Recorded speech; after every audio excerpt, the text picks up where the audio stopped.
Welcome back to BaldHeaded Metal, guys, and welcome back to another review. This time around is to Sakis Tolis Among the Fires of Hell full-length album that I'm going to be doing the review for.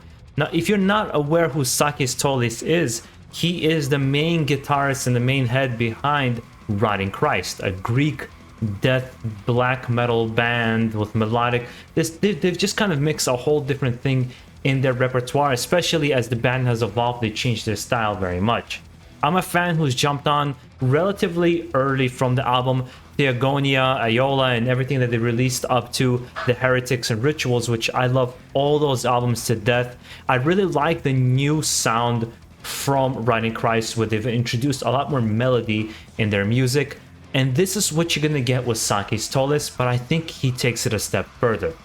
I don't think you're gonna find anything that you haven't heard before from Sakis, because it's his style, the way he writes music. He just has this unique way of he writes music. He doesn't focus on particularly very intricate leads or solos, although he'll have emotional solos and emotional leads. He goes more for atmosphere, feeling, and what he wants to convey to you, especially with his lyrics, rather than trying to impress you with technicality.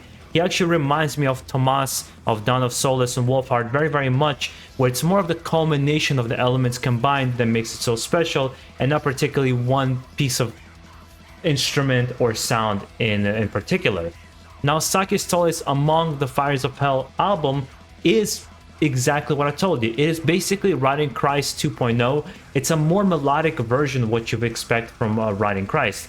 It's borderline, you could barely call it melodic death metal at this point, maybe for the exception of his vocals, and I don't think it's a bad thing at all. It's really just sounds really, really good, really melodic, and quite emotional. My Salvation, Among the Fires of Hell, every single song, the Dawn of a New Age. There wasn't a song I didn't like on this album. But like with all Rotting Christ material, I don't usually pick out select songs that I like. For me, it's more of the full-length album experience that really does it for me, and that's how I've always listened to his music. I've always listened to it from beginning to the end. I almost never skip a song, because I think that was the intention of behind every single record he's ever written. He doesn't have, in my opinion, ever like these consumable songs that you want to put on repeat all the time. Iola had a couple for me, but that was probably the only album I could put my finger to. Now, again, I speak from a point of view that I don't particularly like the more old sound of Rotting Christ. I really love the evolution of the band, and I kind of stand by it. I feel the same way actually about bands like Creator. I like Creator post Endorama, and his other album that he released after that changed, the big change in Creator. And what I really enjoyed about this album is it kept a very emotional feeling throughout. It kept really, really beautiful melodies. The lyrics I didn't get a chance to really dive into, but what really surprised me is how short the album is. It's almost as short as Rain and Blood. It's 35 minutes, slightly over 35 minutes.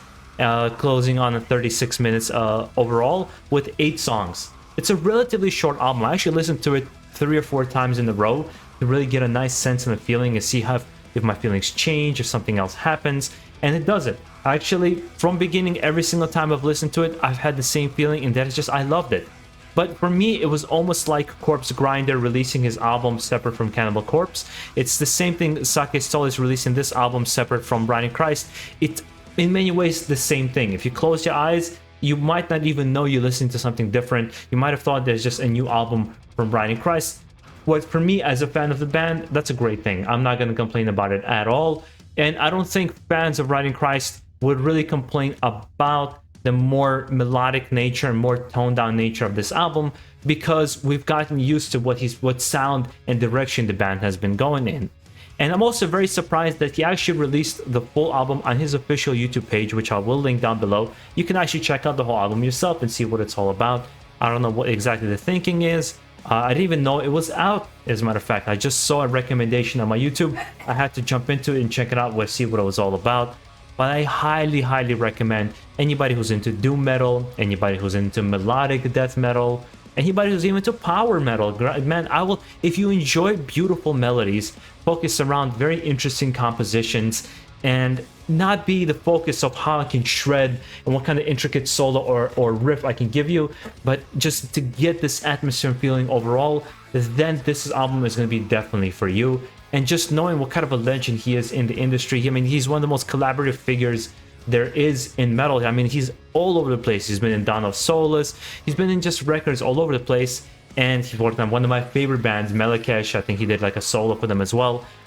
It just shows his creativity and passion for music, and I'm always going to support that. Now, I want to hear also from the fans, when you get actually a chance to check out this album, what you thought of it yourself. I can't imagine somebody not liking this, to be honest. Unless it's just completely not in your wheelhouse, then that's a completely different story. And I want to hear from you and what you think and how you feel, especially perhaps, do you feel like it's a Riding Christ 2.0? Do you feel it stands on its own 2 feet?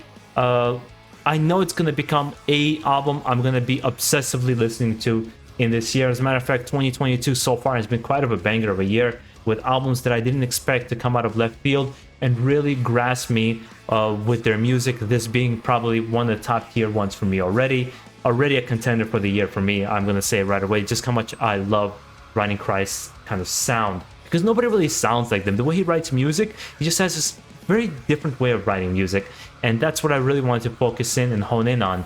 And the way I do these kinds of reviews, if you noticed, I speak more about the emotion, how I feel, because that's how I respond to music. I don't respond on a logical level. I don't respond how intricate something can be. Did it grab me? Did it emotionally grab me? Am I into this? Do I want to replay? Do I have an urge to replay the music? Then you have my attention, and I love the music. I've always responded on that level, also because I'm not a musician myself. I played guitar for 2 or 3 years, but it doesn't qualify me to really understand the intricacies of music writing.